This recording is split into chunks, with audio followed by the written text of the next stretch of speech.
Well, with 2 Samuel chapter 19, we're going to learn more about some challenges that are coming up. I think last chapter and this chapter have some good lessons even for leadership principles in here as well, which is really nice. Because if you remember from the previous chapters that there's a bit of a civil war going on where David wasn't willing to, he's changed since his sin with Bathsheba, killing Uzziah, his son with Bathsheba has died. He's kind of changed. Like the spirit that used to be with David isn't quite there like it used to be because of his sins and the things that he has done. So that ended up creating this kind of stirring things up. Absalom broke off, and David's son basically revolted to try to say, "You're not a good king anymore. I'm going to revolt against you and take you out."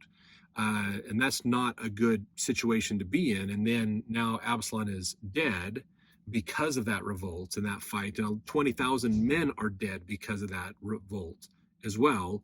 So it's caused this other problem. And now David has to work with the other tribes to try to figure out what to do about this. And this is the challenge that we're running into here, is some of the things going on. So I want to say there's something, and I'll see if I can put this link in the notes. This idea of rebellion, this idea of activism inside the kingdom. Activism isn't necessarily a bad thing. Protesting problems that are out there isn't necessarily a bad thing.